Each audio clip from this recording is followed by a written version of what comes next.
गुरु जी की प्यारी प्यारी संगत जी, ये मेरा बहुत बड़ा सौभाग्य है कि आज मुझे मेरे गुरु जी के साथ बिताए गए पलों का शेयर करने के लिए मौका मिला है। गुरु जी की कृपा से ही ये मौका मिलता है। मैं यहाँ पर काफी समय से मैं आया हुआ हूँ, गुड़गांव में हूँ और मैं बिलोंग करता हूँ रामपुर यूपी में। तो मेरी 4 बेटियां हैं, वो यहीं उन पढ़ती थी। तो मेरी वाइफ बोली कि चलो यहाँ से वहीं चलते हैं, बेटियों से लगाव था बहुत।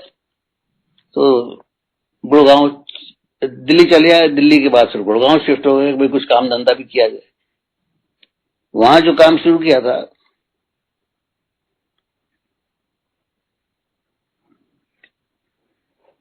दिल्ली में, तो उसमें बहुत लॉसेस हो गए थे। तो उसके बाद फिर गुड़गांव शिफ्ट किया, यहाँ काम शुरू किया। तो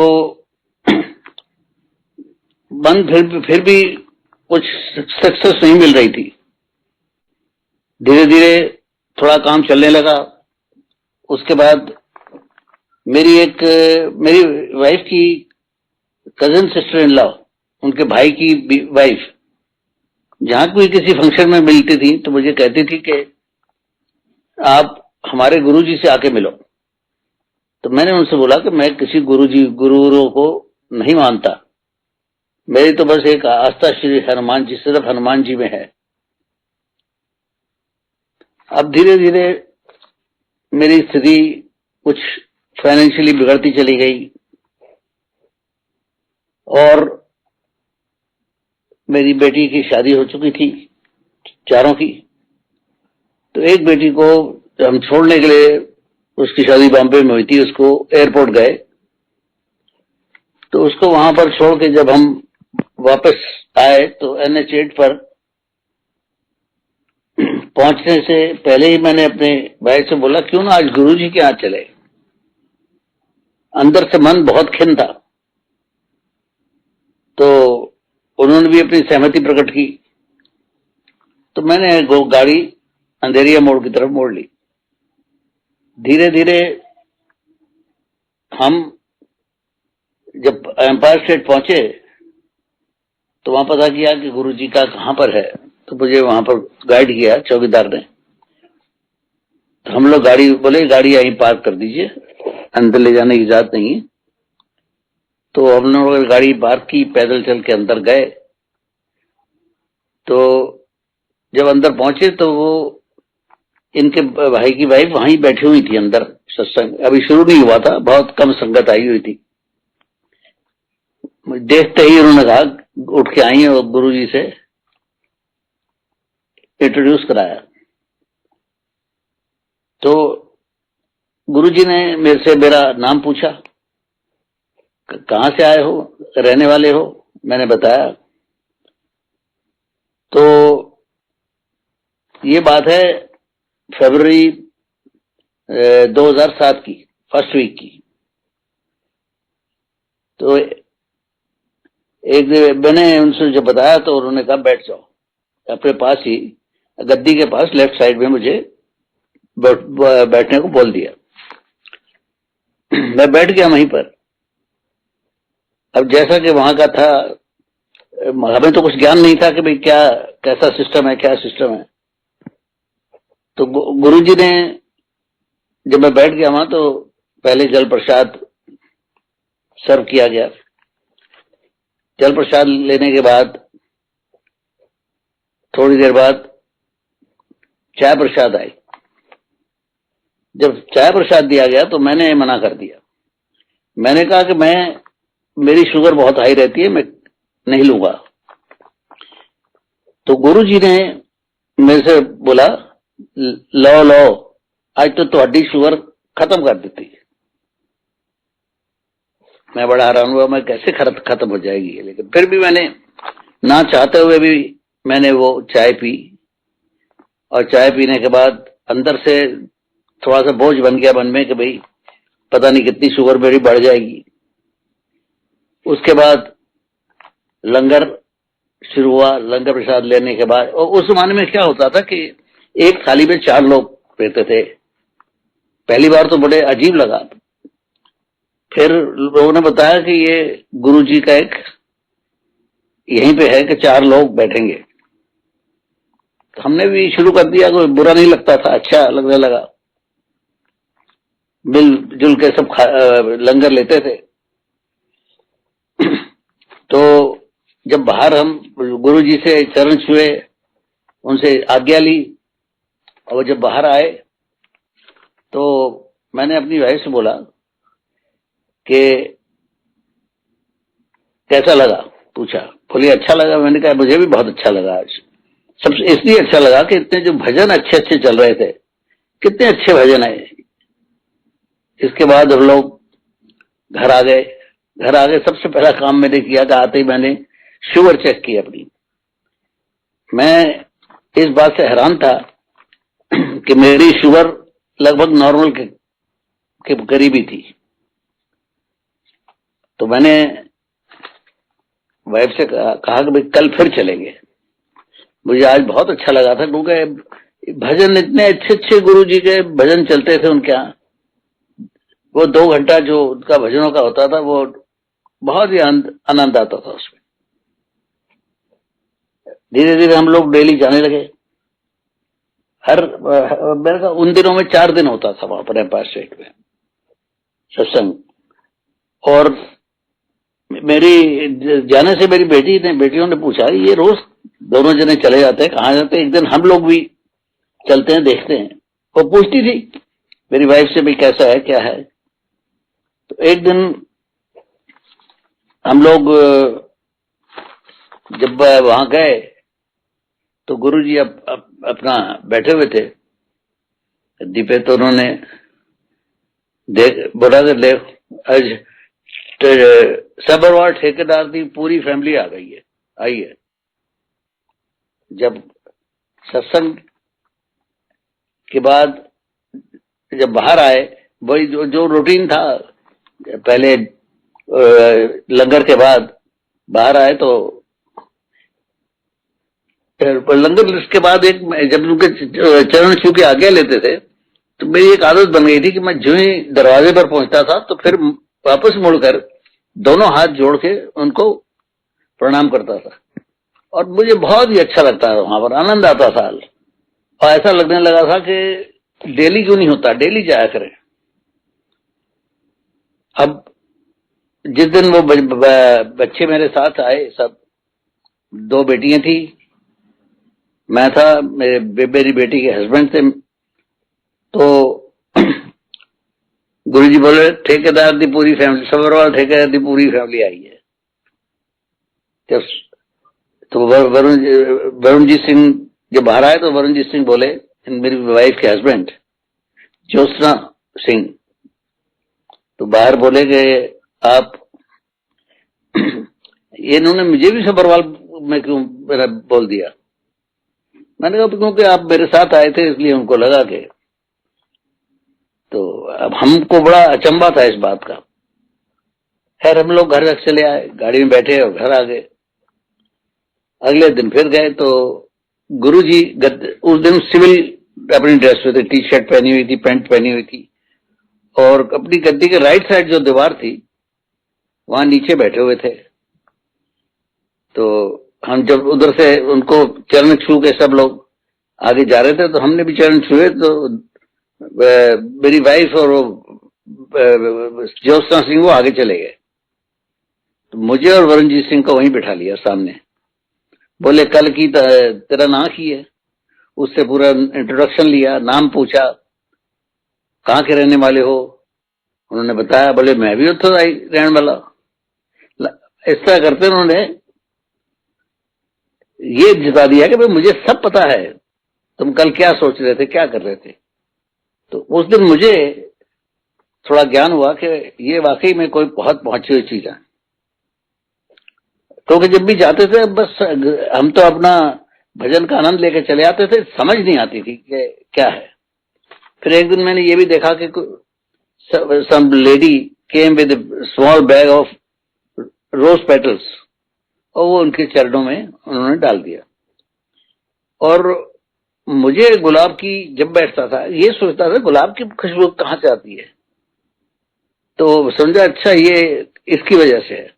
लेकिन एक दिन ये गुलाब नहीं डाले हुए थे किसी ने, तो बड़ी गुलाब की बड़ी तेज सुगंध आए और उससे बड़ा आनंद आता था। मैं जब वहां जाता था तो ये ऐसा लगता था जैसे किसी जन्नत पे आ गए। काफी समय तक जाने के बाद भी सुगंध हमारे पास से नहीं जाती थी। अब ये मन में ये था कि ये कौन है, और मन में एक उलझन सी रहती थी, पर जाने को मन करता था। गेट पर एक दिन मैं आ रहा था तो वो क्यूरियोसिटी से मैंने चौकीदारों से, दो चौकीदार बैठे हुए थे, तो गेट पे मैंने उनसे पूछा कि भाई ये आप क्या है, ये गुरुजी कौन है? कहता है इनके बारे में तो बयान करना ही बहुत मुश्किल है, कोई नहीं कर सकता, हम खुद। और बोले जब यहां से निकलते हैं तो पता नहीं लगता ही नहीं कि जमीन पे चल रहे हैं, कहां चल रहे हैं। वो सैर करने के लिए जाते थे। जब एक दिन गुरुजी के चरण छूने के बाद मैं जब बाहर निकलने लगता था, तो मैं लगा तो उन्होंने बड़ी जोर से, मैंने हाथ जोड़े तो उन्होंने बड़ी जोर से अपने दोनों हाथों से मुझे आशीर्वाद दिया, ऊपर नीचे करके। तब उन्होंने, मुझे उससे बड़ा अच्छा लगा। मैंने लेकिन किसी को बताया नहीं। आ गए हम लोग बाहर, गाड़ी में बैठे और वापस चले आए। अब ये समझ नहीं आता था कि ये भगवान है क्या है, या कोई जादूगर है क्या है।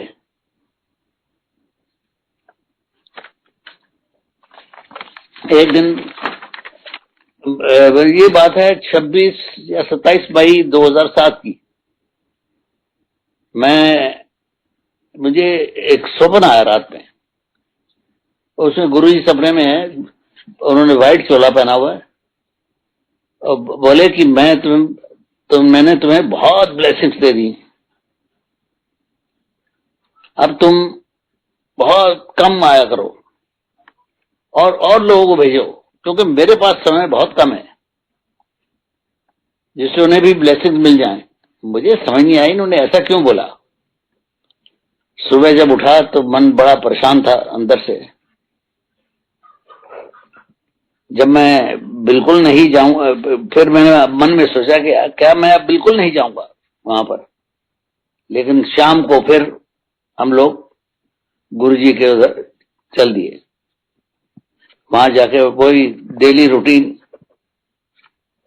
लेकिन मेरे को एक और दोस्त थे, वो बोले कि तो साक्षात शिव है भाई। तो वो जब मुझे फोन करते थे तो मेरे ऊपर कॉलिंग ट्यून लगी हुई है, ओम नमः शिवाय। तो वो बोले कि मैं सोचता था कि आप मुझे नहीं पता था आप भी गुरुजी के भक्त हो, जाते हो वहां पर। तो इस प्रकार से वो थोड़ा सा ज्ञान होने लगा कि ये शिव ही है। अब उस दिन 31 अचानक 31 मई, मैं एक दिन बीच में नहीं गए हम 2 दिन, बल्कि 31 मई को सूचना मिली कि गुरुजी ने समाधि ले ली है। मन बहुत ही व्यथित हुआ। अगले दिन शाम को मैं अपनी बेटी ज्योत्सना के साथ बड़े मंदिर गए और वहां पर कुछ सत्संगी सीढ़ियों पर सिर पटक रहे थे। मन अत्यधिक दुखी था। इतनी देर में साथ कृष्ण में राधा स्वामी जी का जो मंदिर, वहां से एक गुरु जी वहां आ गए। वो बोले कि आप दुखी क्यों मत हो, वह यहीं पर हैं, कहीं गए नहीं, बस चोला छोड़ा है। तो अब सोचते कई काफी देर तक ये सोचते रहे कि अब कौन है हमारा। मुझे उनका भजन बहुत अच्छा लगता था कि सदगुरु तुम अबर ना कोई। तो अब दिमाग में लेने लगा, पर धीरे धीरे धीरे वो आदत छूट गई मंदिर जाने की। हाँ, वो जब मुझे स्वप्न में आए थे तो मेरे से बोले कि आप बड़े मंदिर जाते हो? मैंने कहा नहीं जी। बोले जाया करो। मैंने कहा नहीं, मैं नहीं, मुझे तो यही अच्छा लगता आपके पास ही। तो इस प्रकार एक मन में एक पीड़ा थी कि अब हमारा कौन है। अब ये बात है, इसके बाद 1900 नहीं 2014 में मुझे कैंसर हो गया मेरे यूरिनरी ब्लैडर में। तो वो भी अचानक, मैं ऑफिस में बैठा हुआ था, तो मैं हर 3 महीने बाद अपना चेकअप कराता था। तो मैंने कहा भाई इस बार मैंने चेकअप नहीं कराया। मैंने उसी वक्त डॉक्टर को फोन किया तो उन्होंने मुझे अपॉइंटमेंट दे दी। मैं ऑफिस से उठा, हॉस्पिटल पास में था, उमा संजीवनी हॉस्पिटल है। तो मैं वहां जब गया तो वहां के काउंसलर की वाइफ आई, वो बोले कि मेरी बच्ची की तबीयत बहुत ज्यादा खराब है, तो आप पहले मुझे दे। मैंने कहा बिल्कुल, आप दिखाइए पहले। उसके बाद डॉक्टर ने जब मुझे देखा तो बोले कि आप फौरन सिस्टोस्कोपी कराइए कल। नहीं, आपकी सिस्टोस्कोपी होगी कल, अपना अल्ट्रासाउंड कराइए। मैं अगले दिन ही अल्ट्रासाउंड कराने चला गया। अभी मैंने पता नहीं क्यों अचानक ही 15 या 20 दिन पहले अपनी इंश्योरेंस कराई थी मेडिकल की। तो मैं जब वो अगले दिन अल्ट्रासाउंड हुआ तो एक लेडी थी जो अल्ट्रासाउंड ले रही थी, तो वो देख के मैंने उसके हाव भाव देखे तो थोड़ी अब मुझे ठीक नहीं लगे। फिर उसने बड़े बड़े डॉक्टर को बुलाया।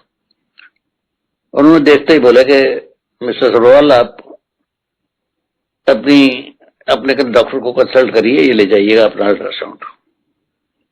मैंने जब उनको कंसल्ट किया, बोले इसमें इसके अंदर ट्यूमर्स हैं। अब ये तो समझ आ गई थी कि भाई ये ट्यूमर का मतलब ये है कि है कुछ गलत है।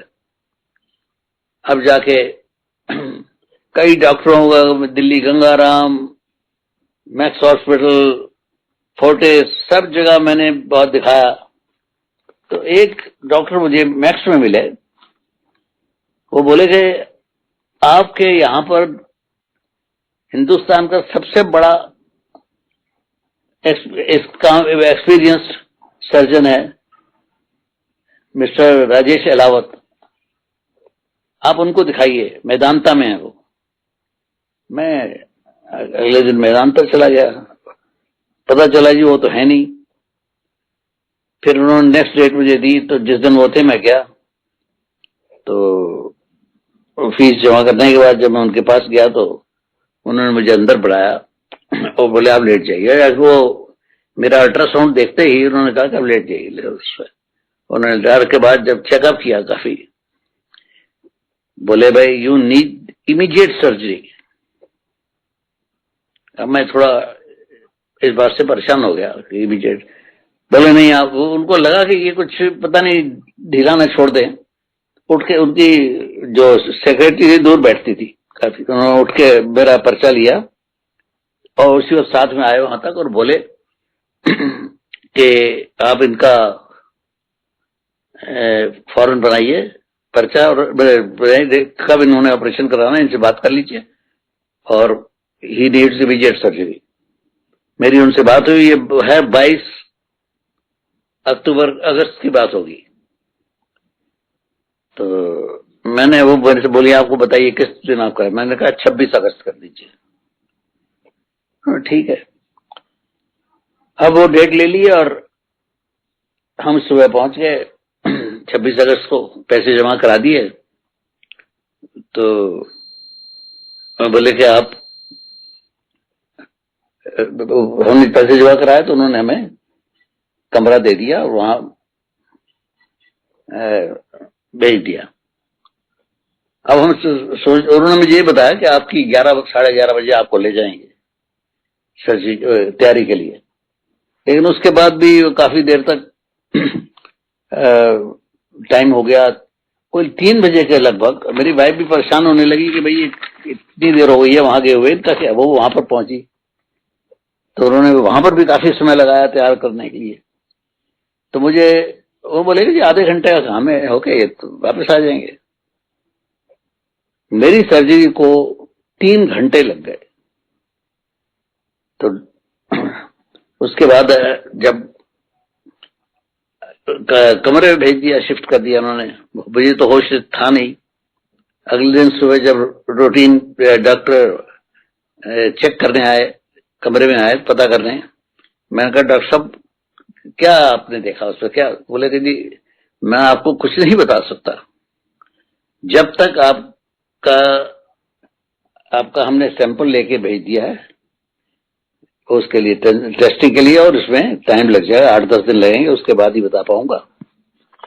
आपको हम कल रिलीज कर देंगे यहां से, और आपको जो रिजल्ट आने के बाद मैं आपको टाइम बता देंगे कल किस दिन आपकी सर्जरी होगी। अब वो घर आ गए वापस। उसके बाद 10 दिन बाद वो रिपोर्ट मिली, तो मैंने वो जब रिपोर्ट आई तो मैलिग्नेंट थी वो। तो मैं भी थोड़ा हताश हो गया और आया बाहर। तो नीचे आया लिफ्ट से, वहां एक स्टील की बेंच रखी हुई थी दरवाजे के गेट के पास, तो मैं उस पर बैठ गया। तो मैंने अपनी बेटी ज्योत्सना को फोन किया, उसने पूछा तो वो रोने लग गई। जब उसको बताया तो मेरी भी आंखें नम हो गई थोड़ी सी। लेकिन मुझे अंदर से पता नहीं क्यों ऐसा कॉन्फिडेंस था कि मुझे कुछ नहीं होगा और मैं ठीक हो जाऊंगा। आज मुझे वो महसूस होता है कि वो सिर्फ गुरुजी की कृपा थी। ये गुरुजी का ही जो उन्होंने मुझे बताया कि मैंने तुम्हें बहुत ब्लेसिंग दे दी हैं, तो वो तो जानो जानी थे, ज्ञानी थे, ईश्वर थे, ईश्वर का रूप ही थे। तो उन्होंने मुझे जब, अब ये मेरे अंदर एक कॉन्फिडेंस था। मैं आया तो घर में सब परेशान, वो भी परेशान थी बहुत। मैंने उसके कहा, उससे बोला कुछ नहीं होगा भाई, सब ठीक हो जाएगा। और इस प्रकार मेरी 6 सर्जरीज हुई, और सर्जरी से ट्रीटमेंट भी होता था। ये था कि हाँ, एक और बीच में हुआ कि जब मैं उनके पास मैक्स वाला की मेरी थी जो इंश्योरेंस थी, उन्होंने मना कर दिया कि हम आपको नहीं देंगे कोई भी इसमें रिलीफ। तो डॉक्टर को बड़ा बुरा लगा, उन्होंने फौरन एक लेटर लिख के दिया, और मैं भी घर पे आके पढ़ने लग गया। तो उसमें उन्होंने लिखा था कि अंडर एक्सट्रीम इमरजेंसीज में ये एक्सेप्ट की जा सकती है, ये नहीं मिलेगी। उन्होंने एक सर्टिफिकेट डॉक्टर ने बनाया और मुझे दे दिया। बोले कोई भी इंश्योरेंस वाला या कोई भी इसको मेरे इस को ना नहीं कर सकता। It was great of doctor Allahabad कि उन्होंने मुझे बढ़िया वो सर्टिफिकेट बनाया। 3 दिन बाद मुझे उन्होंने कह दिया जी आपको इसका मिल जाएगा, जो भी आपने पेमेंट्स की है, पर उसका 80% मिलेगा, 20% नहीं मिलेगा। मैंने वहां पर उसको 1,75,000 रुपये जमा कराए थे। तो उसके बाद उन्होंने जब मुझे ये हो गया तो थोड़ा सेटिस्फेक्शन मिल गया कि भाई अब कोई दिक्कत नहीं होगी पैसों की भी। वहां से इसके बाद क्या होता था कि एक उसके बाद हफ्ते के बाद एक ट्रीटमेंट होता था। वो उसमें दवाई डालते थे ब्लैडर के अंदर, और वो ट्रीटमेंट करके फिर उसके 1 महीने बाद फिर सर्जरी कहानी होती थी। 1 महीने या 3 महीने का वो टाइम देते थे डॉक्टर, उस हिसाब से देख के। इस प्रकार ये सब चलता रहा, और मुझे 2017 में आके इससे मैंने निजात पाई पूरी, मुझे रिलीफ मिला। लेकिन एक का इसके साथ एक हो गया कि वो जो दवाई मुझे दी जाती थी, बड़ी स्ट्रांग मेडिसिन थी, उससे मेरी नर्व्स जो थी पीठ की और मेरी थाइस की और टांगों के नीचे से काफ मसल्स तक, उनमें बड़ी मेरे मुझे चलना बड़ा मुश्किल हो गया, चल नहीं पाता था ठीक से, बड़ी दर्द होती थी। बस अब उसके बाद धीरे धीरे उसका भी ट्रीटमेंट चलने लगा साथ में। मैं भी परेशान रहता था बहुत, काम नहीं, साथ में धन का नुकसान। धीरे धीरे मैं मेरी गुरुजी में आस्था अब इतनी बढ़ गई उस वक्त कि मैं हर वक्त में मुझे लगता था कि बस गुरुजी मेरे साथ है, मुझे कोई और साथ नहीं देगा, सिर्फ गुरुजी के अलावा मेरा कोई नहीं है। अब उसके बाद छोटे छोटे एक्सपीरियंसेस हैं जो मैं अपने सत्संग में आपको बताऊंगा। मैं यहाँ से गाड़ी टैक्सी में मेरी गाड़ी वाड़ी मैंने अपनी बेच दी थी सब। ड्राइवर को भी मैंने बोला कि भाई अब मैं तुम्हारी तनख्वाह नहीं दे पाऊंगा इतनी, तुम अपना कोई और काम देख लो। तो मैं ये जो उबर की टैक्सी है इसमें जाया करता था। तो एक दिन क्या हुआ कि मैं मन तो अंदर से परेशान रहता था, फिर भी मन पे एक बोझ था। तो मैं वहां गया, तो वहां उतरने लगा तो अब पर्स में से पैसे निकाले और ड्राइवर को दिए, पर्स में भूल गया सीट पे। उसमें 2200 करीब थे। तो वो टैक्सी चली गई, उसको उसी वक्त कॉल आ गई, वो गए एक होटल पे। वो होटल में गए तो उन्होंने, जब मैं शाम को घर वापस आया तो मुझे टैक्सी के पैसे देने थे, जगह पर्स ही नहीं है। फिर मैंने ऊपर से अपने पैसे मंगाए और टैक्सी वाले को दिए, तो मैंने कहा पर्स ही खो गया मेरा आज। अब होता क्या है कि जब आपकी थोड़ी बुरा समय चल रहा हो तो वो बहुत बुरा लगता है जब ऐसा हो। तो खैर मैंने कहा कोई नहीं, ये भी ईश्वर की जो भी इच्छा है उसी हिसाब से चलना पड़ेगा। ये अब आपको ये वाइफ भी कहने लगी, उसमें मेरे कार्ड्स, क्रेडिट कार्ड्स पड़े हुए थे और भी जरूरी पेपर्स थे। तो मैंने कुछ ही अगले दिन, नहीं उसी दिन शाम को दोपहर को मुझे फोन आता है और मेरे उसमें, क्योंकि गुरुजी की मैं पर्स के अंदर एक छोटी सी पिक्चर जरूर रखता है, फोटो। तो उन्होंने स्वरूप था, जिसको स्वरूप बोलते हैं, छोटा स्वरूप था, वो उसमें रखा हुआ था। तो जब उन्होंने पर्स खोला देखा, पर्स उसमें उनको गुरुजी की स्वरूप दिखा। उन्होंने उसी वक्त उसको बंद कर दिया और बोले भाई ये तो गुरुजी के भक्त है, और वो भी गुरुजी के बड़े भक्त है। उन्होंने जाना था बॉम्बे, किसी शादी में आए हुए थे, यहाँ पर रहने वाले बॉम्बे के थे। उसमें से उन्होंने मेरा नंबर देख के, मेरा कार्ड पड़ा हुआ था एक विजिटिंग कार्ड, उसके उन्होंने नंबर देखा और मुझे फोन किया, जी आपका कोई पर्स खो तो नहीं गया? मैंने कहा जी मेरा पर्स? मैं कहा हाँ ये तो खो गया, मेरे पास नहीं है। बोलो हमारे पास है। मैंने कहा आप कौन? उन्होंने अपना सब इंट्रोडक्शन दिया और बोले कि आप इसको कलेक्ट करने आ जाइए। बोले हमें पता होता तो हम आपको दे के जाते, लेकिन बाद में ये पड़ा हुआ दिखा हमें, हम भी बैठ गए गाड़ी में और हम अब आ गए जनकपुरी, तो आपको जनकपुरी से ले लो। मैं रहता हूँ यहाँ सेक्टर 56 शांत लोग फेज 2 में, गुड़गांव में।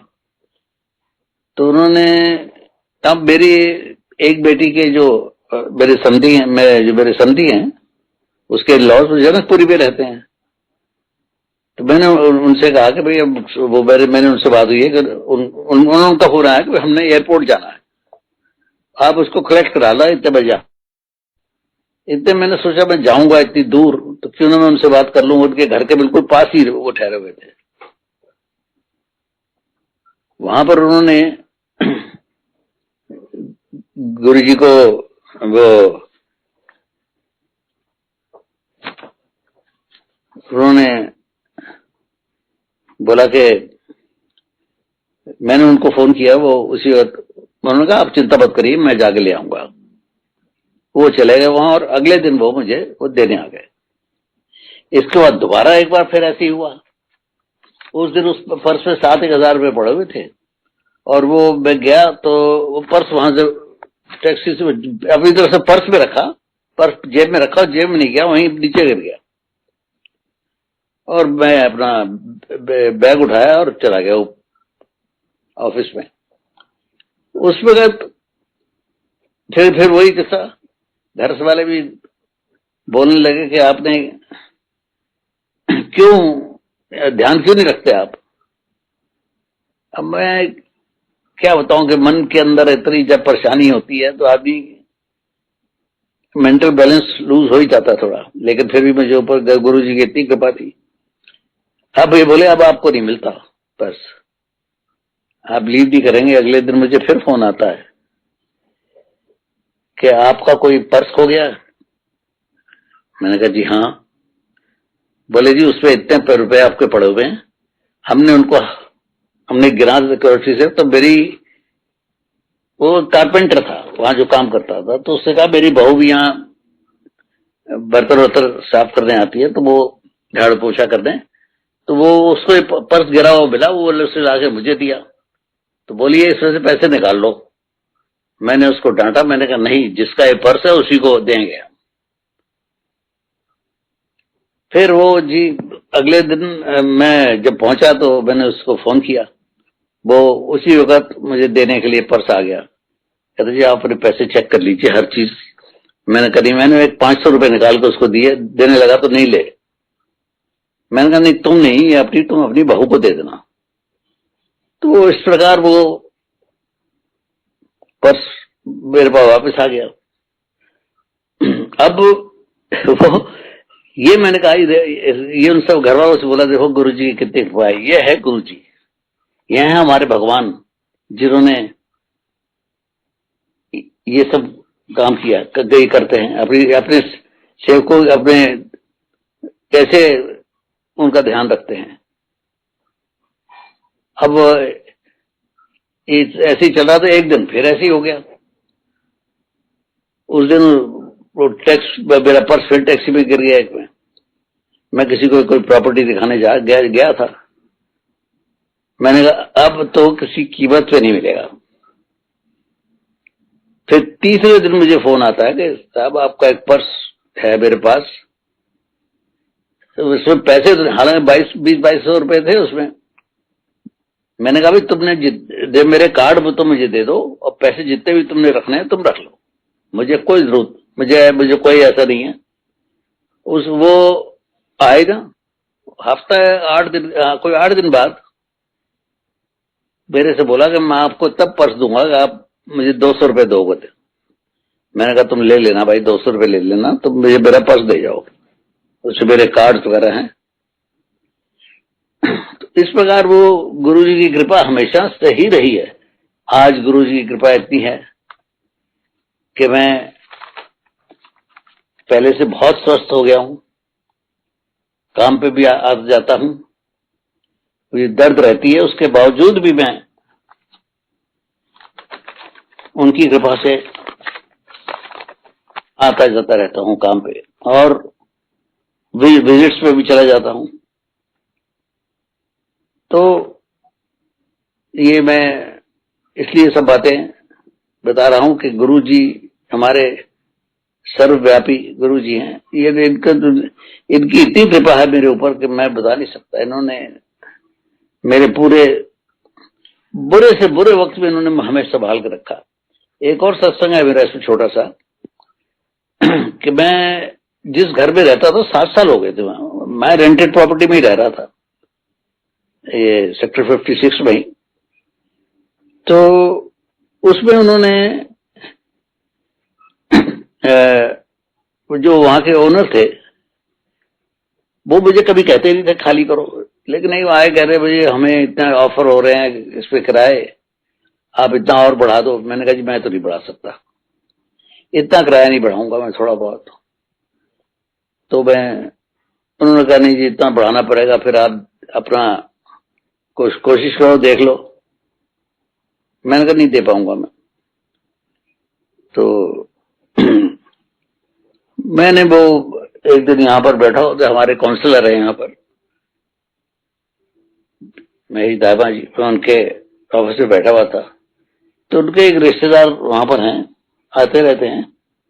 वो बोले यार मेरा फ्लैट खाली पड़ा हुआ है यहाँ पर, आप वहां शिफ्ट कर जाओ। अब देखिए कैसे गुरुजी ने रास्ता निकाल दिया। जो मेरे दिमाग में परेशानी थी वो खत्म हो गई। और मैं उस घर, अब गो मैंने अपनी वाइफ को देखने भेजा घर, तो उसकी हालत बहुत खराब थी। बोले हम तो किसी कीमत पे नहीं उसमें जाके रह सकते। अरे मैंने कहा भाई आपको नहीं, वो तो मैं ठीक करा लूंगा उसको। इस रेंट पे कहीं आज की डेट में कहीं आपको नहीं मिलेगा। ये तो उनकी मेहरबानी है, उन्होंने मुझे अपना फ्लैट दे दिया। अब वो मेरे से बोलने लगे भाई आप कितना दे सकते हो। मैंने कहा मैं जो आप एक्सपेक्ट कर रहे हो मैं तो नहीं दे। बोले आप कितना दे सकते हो। मैंने कहा जी मैं तो इतना दे सकता हूँ, ये जो मैं पहले देता था उससे आधा ही था। बोले जी मेंटेनेंस वगैरह उस आपको बाकी देनी पड़ेगी। मैंने कहा ठीक है कोई बात नहीं। तो इस प्रकार बात उस पर उन्होंने बोला कि इस मेरे पास भी पैसा लगाने को नहीं है, पैसा आप लगा दो, अब किराए में काटते रहना। सो मैंने उस वक्त कोई 2-1 लाख रुपया उसको ठीक कराने में लगा, और मैं उनको किराए में काटता रहा। तो ये कौन है जो मुझे मेरी हेल्प कर रहा था? कोई नहीं। आज की डेट में आपका सगा रिश्तेदार भी कोई आपकी हेल्प नहीं कर पाता। मुझे सिर्फ अपनी बेटियों के अलावा, और उनसे भी ऊपर मेरे गुरुजी जो थे मेरी हेल्प करने वाले थे। और वाकई में गुरुजी ने मेरा बहुत ध्यान रखा। मेरी सेहत भी अच्छी हो गई पहले से। आज मैं और 3-4 दिनों बाद, महीनों में मेरी आयु 80 की हो जाएगी। लेकिन गुरुजी की कृपा से अब मैं थोड़ा पहले से काफी धीरे धीरे ठीक होता जा रहा हूं। और आगे चल के उनकी कृपा तो है ही है। उन्होंने मेरा पूरा ध्यान रखा है और हर वक्त रहता है। एक दिन अभी कोरोना का स्टार्ट हुआ तो मुझे लोग कहने लगे आपकी एज 79 की हो गई है, आप अब बाहर नहीं जाया करो इस कोरोना काल में। मैंने कहा जी मुझे कोई डर नहीं है किसी तरह का, जब तक मेरे हर वक्त अंग संग है मेरे गुरुजी। मैं तो, मुझे कोरोना नहीं हो सकता चाहे कुछ हो जाए। और मैं खूब जाता रहा, मास्क जरूर लगाता था लेकिन आता जाता रहा और काम करता रहा। गुरुजी की कृपा से कुछ भी नहीं हुआ। मेरी पत्नी को जरूर कोरोना हो गया था लेकिन वो भी उनकी कृपा से बिल्कुल ठीक हो गई, और घर में भी किसी और को नहीं होने सका। क्योंकि गुरु जी का जो हमारे ऊपर एक प्यार, एक क्या कह सकते हैं हेल्प है गुरु जी की, उनकी अच्छा हमारे ऊपर क्या कहते हैं कि हेल्प ही कहूंगा कि उन्होंने गुरु जी ध्यान रखा मेरा। और उसकी बहुत ही बहुत, मैं जितना शुक्राना करूं, लाख शुक्राना है गुरु जी का जिन्होंने ध्यान रखा। आज मैं ठीक से चलने फिरने लग गया हूं।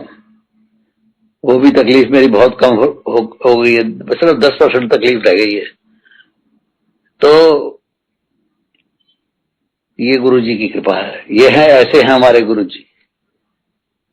ये साक्षात शिव का रूप है मेरे गुरु जी। इनका तो कई जन्मों तक नहीं कोई भी मैं कुछ कह सकता। मुझे जब तक इनका मंत्र जाप ना कर लूं सुबह शाम एक बार, तो चैन नहीं पड़ता। गुरु जब उठता हूं तो, सोता हूं तो, और रात को कभी जब मैं जाता हूं, बाथरूम भी जाता हूं, तो मेरे अंदर से वही आता था, ओम नमः शिवाय, शिव जी सदा सहाय, ओम नमः शिवाय, गुरु जी सदा सहाय। ये भी हमारे गुरु जी की कृपा की वजह से ऐसा होता है। वही कराते हैं सब कुछ, मैं कुछ नहीं हूं। मेरे से कराने वाले सब मेरे गुरु जी हैं। उनकी कृपा से, ईश्वर ने, उनकी कृपा से ही सब कुछ हो रहा है। बस भाई इतना ही। सबसे जो गुरु जी की संगत है उनके ऊपर गुरु जी की कृपा बने रहे, और मेरे सारे परिवार के ऊपर गुरु जी की कृपा बनी रहे, और मेरे जो दोस्त नियर एंड डियर वन है उनके ऊपर भी गुरु जी की कृपा बने रहे। क्योंकि गुरु जी, मैं ये सोचता हूँ, आदमी कभी किसी का बुरा नहीं सोचना चाहिए। जो हमेशा दूसरों का अच्छा सोचेगा उसका अपने आप अच्छा होगा। और गुरु जी का भी यही संदेश था, यही शिक्षा थी, कभी किसी का बुरा मत सोचो। अंत में मैं गुरु जी की का बार बार शुक्राना करता हूँ कि आज मुझे मौका मिला। आज मैंने अपने जो अंदर के विचार थे, मैंने गुरु जी को, मैंने वो गुरु जी के समय से पल में उनके पल साथ बिताए। वो मुझे, वो आनंदमयी समय जो था वो दोबारा नहीं मिल सकता। क्या गुरु जी के उस वहां पर आज भी